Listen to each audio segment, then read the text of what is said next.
کہ جب دنیا کے اہم ترین ایونٹس کو ڈسکس کیا جاتا ہے تو یہ بھی سوچا جاتا ہے، پوچھا جاتا ہے کہ ایران کیا سوچے گا، ایران کیا کرے گا، یہاں تک بات پہنچتی ہے۔ اور بھی اگر کامیابیاں 79 کے بعد کی اگر دیکھیں تو اس میں کیا ہے کہ اس کے نتیجے میں اسلام کو ایک نئی عزت اور اہمیت حاصل ہوئی۔ کم سے کم مسلمانوں کا ایک طبقہ، چاہے شیعہ ہو چاہے سنی ہو، وہ یہ سوچنے لگا کہ لگتا ہے کہ اس نئے زمانے میں 20ویں صدی میں اور اب 21ویں صدی میں اس میں بھی اسلام شاید کسی کام کا ہے، شاید سوسائٹی کے حتیٰ انسانیت کے کچھ مسائل کو سالو کرنے میں اسلام کا شاید کردار ہے۔ میں نے اپنی اس گفتگو کے ابتدا میں جو باتیں کہیں اتنی آسانی سے میں کہہ گیا، آپ سن گئے، یہی گفتگو 50 سال پہلے اگر ہوتی تو بہت مشکل سے میں کہہ پاتا اور شاید آپ مشکل سے سن پاتے اور ایکسیپٹ کر پاتے۔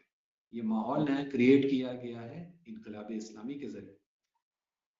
شیعوں کی اہمیت بہت بڑی ہے 1979 کے بعد سے، دنیا بھر میں شیعوں کی طرف توجہ بڑھی ہے، شیعوں کو چاہنے والے، پسند کرنے والے لوگ امت میں ان کی تعداد بہت بڑی ہے۔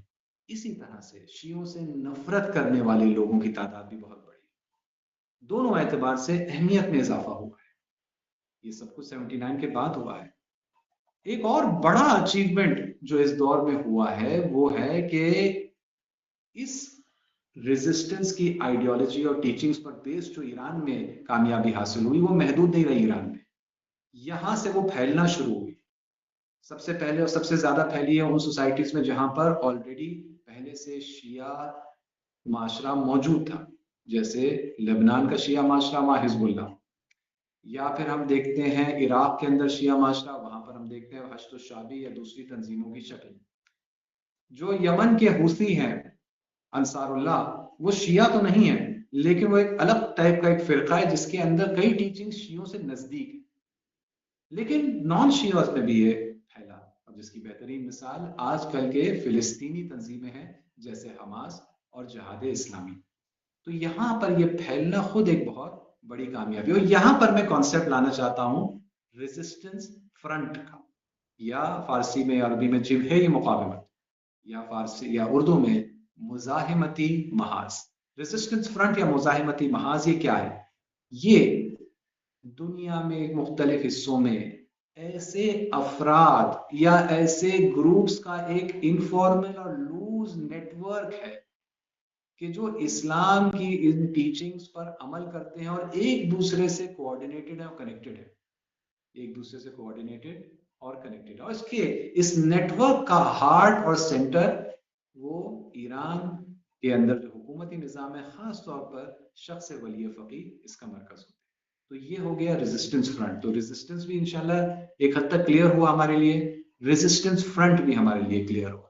ریزسٹنس فرنٹ کوئی فزیکل چیز نہیں ہے، ریزسٹنس فرنٹ ایک نیٹ ورک ہے لوگوں کا کہ جو ایک جیسا سوچتے ہیں اور ایک جیسا عمل بھی کرتے ہیں اس سلسلے۔ اب یہ کامیابیوں کے بعد کا جب ذکر آیا ہے تو یہاں پر کاؤنٹر اٹیک کا بھی ذکر ہے، اور یہاں پر ہم سیریا تک اپنی بات کو پہنچا رہے ہیں۔ کاؤنٹر اٹیکس بہت ہوئے ایران کے اندر، اور میں ان کو بعض کو گناؤں گا اور اس کے نتیجے بتاؤں گا۔ ایران میں 1979 سے شروع ہو گیا اسیسینیشنز، یہاں کی بڑی بڑی شخصیتوں کا نقصان ہوا، جی ہاں بہت نقصان ہوا، لیکن اس کے نتیجے میں نئی شخصیتیں تیزی سے ڈیولپ ہوئی ان کی جگہ لینے کے لیے۔ اس کے بعد سپٹمبر 1980 میں صدام نام کے ایک ظالم کے ذریعے حملہ کروایا گیا ایران پر۔ 8 سال تک ایران اور عراق کی جنگ چلی۔ کیا اس میں نقصان ہوا؟ بالکل، بہت نقصان ہوا، ایران کے اندر بھی ہوا، عراق میں بھی ہوا، پورے ایریا میں نقصان ہوا، لیکن نتیجہ اس کا یہ ہوا کہ یہ جو ریزسٹنس فرنٹ ہے اس نے اس کے اندر 8 سال تک ایران کے اندر کم سے کم ایک عجیب قسم کی یونٹی برقرار ہوئی۔ شہادت کا دروازہ 8 سال کے لیے کھلا رہا اس ملک کے لوگوں کے لیے، اور اس دروازے کے کھلے ہونے کے جو برکات ہوتے ہیں وہ ہم مسلمانوں پر پوشیدہ نہیں ہیں۔ سینکشنز بہت نقصان دہ رہے، آج بھی بہت نقصان دہ، لیکن دوسری طرف نقصان کے علاوہ فوائد سے ہم غافل نہ رہیں کہ سینکشنز کے نتیجے میں ایک انڈیپینڈنس، اپنے خود ٹیکنالوجیز ڈیولپ کرنا، ایک بیزاری اور ایک بے نیازی سی ایک سوسائٹی میں ڈیولپ ہو جاتی ہے، کیونکہ پھر اس کو امید و توقع ہی نہیں رہ جاتی کہ دوسرے آ کے اس کے کسی چیز اس کی ضرورت کو پورا کریں گے، اور ایک قسم کی ریزیلینس اور مضبوطی ڈیولپ ہو جاتی ہے سوسائٹی میں. مثال بس دے دوں, میں ایران میں کئی سال سے میں رہ رہا ہوں. اس مدت میں یہاں کی کرنسی کتنی گنا ڈیویلیو ہو چکی ہے کہ اس کا کوئی حساب نہیں ہے کتنی گنا ڈیویلیو ہو چکی ہے. اتنی ڈیویلیویشن کسی اور ملک میں نہیں ہوئی. اس کا 20% بھی 30% بھی ڈیویلیویشن کسی اور ملک میں نہیں ہوا ہے, سوائے اس کے کہ اس ملک کا پورا جو حکومتی نظام ہے وہ الٹ پلٹ ہو گیا, کودتا ہو گیا, تختہ پلٹ گیا, پورا نیا نظام آ گیا. لیکن یہاں ایسا نہیں ہوا. ریزیلینس سوسائٹی کے اندر پائی جاتی. اس کے علاوہ عراق پر حملہ کیا گیا. اسی ریزسٹنس فرنٹ کو کمزور کرنے کے لیے 2003 میں اس کے نتیجے میں نقصان ہوا, بہت نقصان ہوا. 14 سے 15 لاکھ عراقیوں کو ناحق مارا گیا ہے, ویسٹرنرز نے مارا ہے اس مدت پہ. لیکن اس کے نتیجے میں صدام ختم ہوا, اور شیعوں کے لیے جو وہاں کی میجورٹی ہے, میجورٹی کو وہاں پر اپنے پولیٹیکل حقوق کچھ حد تک حاصل ہوئے, کافی حد تک حاصل ہوئے. اس کے بعد آئیسس 2013-14 10 سال تقریباً ہو رہے ہیں. آئیسس جیسی ایک خطرناک چیز کو ویسٹ نے, زائنزم نے کریٹ کر کے آگے بڑھایا. اس سے نقصان ہوا, بے شک بہت نقصان ہوا, اور آپ لوگوں کے سامنے کی بات ہے اس لیے میں اس کی ڈیٹیلز نہیں بتا رہا ہوں. لیکن فائدے کی طرف بھی توجہ کریں. اگر آئیسس کو کریٹ نہیں کیا جاتا تو عراق کے اندر حشد الشعبی, پاپولر موبلائزیشن فورسز, لاکھوں کی تعداد میں یہ ملیشیا کریٹ نہیں ہوتا جو آج بھی ہے, اور عراق کی مضبوطی کا ایک بڑا سبب ہے. اسی طرح سیریا میں بھی بہت بڑی ایکٹیویٹیز ہو سکی, اور اس طرح سے جبہے مقاومت اسرائیل کے بارڈرز کے اور نزدیک پہنچ گئی. اس کے فائدے ہوئے. یا ابھی ہم تو یہاں تک ہماری گفتگو ہو گئی. 1979 کیا ہے, ٹرننگ پوائنٹ ہے ریزسٹنس کی ٹیچنگز پر عمل کرنے کا. میں ذرا تیز سپیڈ میں بول رہا ہوں کیونکہ ٹائم کم ہے, ہمیں آگے سوال جواب پر بھی گفتگو کرنا ہے, اور اب مجھے سیریا کی گفتگو یہاں شروع کرنا ہے. ریزسٹنس اسلامک ٹیچنگز کا ایک مجموعہ ہے. 1979 میں ان ٹیچنگز پر عمل کرنے والوں کو ایک بڑی کامیابی نصیب ہوئی, ٹرننگ پوائنٹ ہے. اس کے بعد سے اور بہت کامیابیاں حاصل ہوئی, لیکن ان کامیابیوں کے مقابلے میں دنیا کے طواغیت نے ہاتھ پر ہاتھ دھرے بیٹھے نہیں رہے. انہی نے مسلسل کاؤنٹر اٹیک کیا. ہر کاؤنٹر اٹیک سے انہوں نے ریزسٹنس فرنٹ اور مزاحمتی محاذ میں بہت نقصان پہنچایا, ہر اٹیک نے. لیکن کچھ عرصہ گزرنے کے بعد اس جتنا نقصان ہوا اس سے کہیں زیادہ طاقت اور قوت اور فائدہ حاصل کیا اس مزاحمتی محاذ نے, اور پھر اگلے مقابلے کی طرف بات آگے بڑھی. میں نے ابھی تک مثالیں گنوائی ہیں. ایک بہت بڑی کامیابی اسی ریزسٹنس فرنٹ کی شکل جب سے آئی ہے, وہ نصیب ہوئی ہے, وہ فلسطین میں. 7 اکتوبر 2023 چند سو لوگوں نے ایک حملہ کیا.